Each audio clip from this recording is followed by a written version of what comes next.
Le commander dans la marine, c'est souvent le capitaine de frégate. Alors on a plein de films qui se bousculent dans notre tête avec des combats de ouf qui sentent bon le sel et le sang sur tous les océans du monde. Mais aujourd'hui, on va un peu se détendre, on va un peu se calmer. On va parler de la célèbre Mido Commander. À mon sens, on n'en parle pas assez. Je vous présente la collection. On a aussi une petite pièce vintage, vous allez le voir. C'est comme un petit crabe croustillant. C'est tout de suite, c'est maintenant, c'est Commander. C'est parti.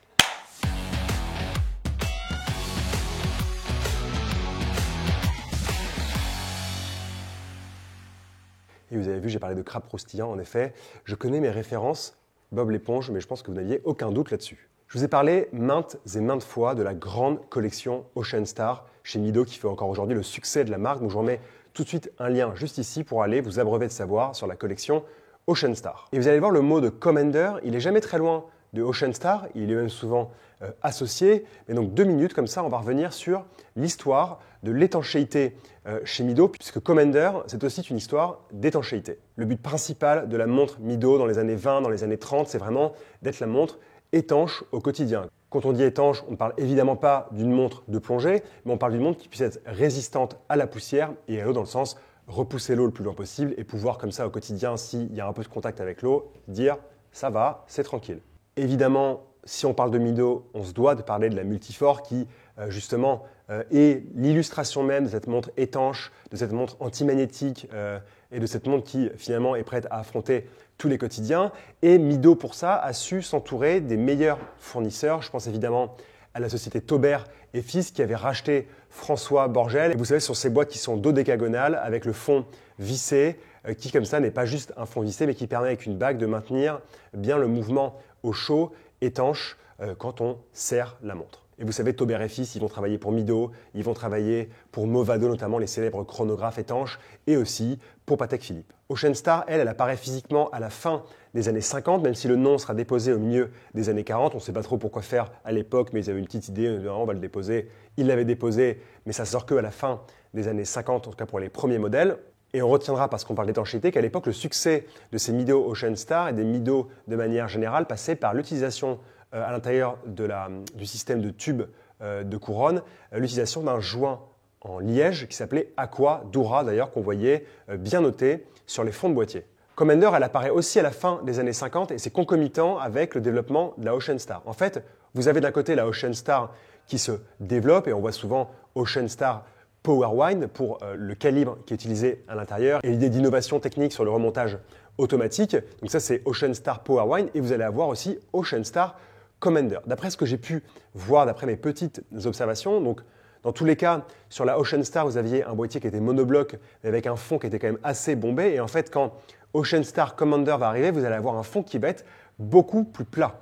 Et de manière générale, par la suite, on associera évidemment le nom de Commander à tous ces boîtiers très 70s avant finalement les années 70 avec vraiment ces index courts, carrés, avec cette typographie à 6 heures très particulière, avec le fait d'avoir un date day pour Mido, c'est-à-dire le jour et la date à 3 heures. Donc tout ça, c'est vraiment une signature Mido, c'est-à-dire que si on supprime le nom de Mido de ces cadrans-là et qu'on nous les montre de ces montres-là, de ces boîtiers-là, on les reconnaît au premier coup d'œil, c'est quand même assez fort en matière d'identité. Aujourd'hui, la collection Commander, elle existe toujours chez Mido et on y trouve beaucoup de choses. Vous avez tout d'abord une sous-collection un peu vintage qu'on appelle Commander 1959, date d'apparition du nom Commander sur les cadrans d'abord des Ocean Star, comme je vous le disais.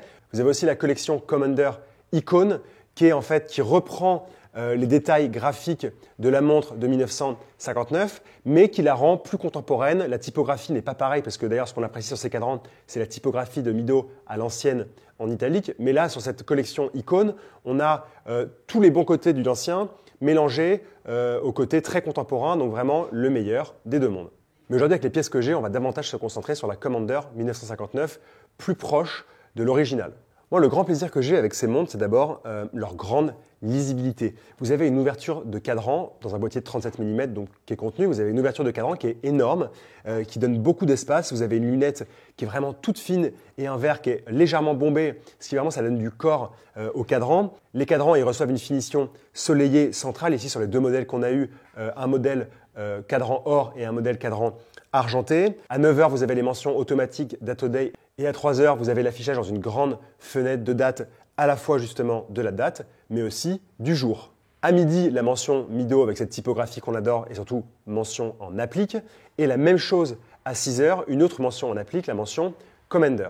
Ce qui va faire vraiment fin des années 60, début des années 70, ce sont ces gros index en métal carré, donc plutôt très courts, avec leurs points luminescents. À l'époque, c'est du tritium, aujourd'hui, c'est du Luminova. Et pour aller de concert avec ces index, des aiguilles assez larges, vraiment carrées, rectangulaires, avec la matière luminescente en leur centre. Le boîtier il est vraiment similaire à ce qu'on connaissait à la fin des années 50 et développé dans les années 60 et 70, à savoir un boîtier monobloc, plutôt plat, même s'il reprend un peu comme ça une forme de cuvette au départ, donc un boîtier vraiment plat. Et à l'intérieur, on trouve un très bon mouvement ETA avec 80 heures de réserve de marche, calibre évidemment mécanique à remontage automatique, comme c'est indiqué sur le cadran, à 9 heures.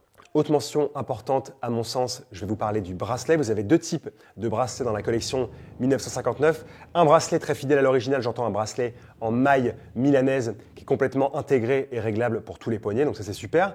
Mais aussi un autre bracelet plutôt traditionnel avec des fins maillons pas tout à fait rectangulaires qui se suivent et qui sont brossés et qui donnent vraiment un effet magnifique à la montre. Pour finir ce boîtier, on va trouver une boucle déployante en acier, boucle avec joli détail, franchement avec la typographie de Mido sur un fond un peu granuleux, c'est tout à fait sympathique et ça vient terminer de la plus belle des manières ce bracelet. L'autre grande puissance de ces Mido Commander 59, en tout cas avec ces bracelets-là, celle que je vous présente aujourd'hui, c'est aussi leur prix. Sur la version acier que je tiens dans la main actuellement, nous sommes à 740 €. Donc vous avez quand même un design qui est très Mido, un design qui est très joli. Vous avez une montre qui a une belle ergonomie, de belles proportions, qui se pose bien au poignet. Vous avez un bon mouvement à l'intérieur avec 80 heures de réserve de marche et vous êtes quand même à moins de 750 €.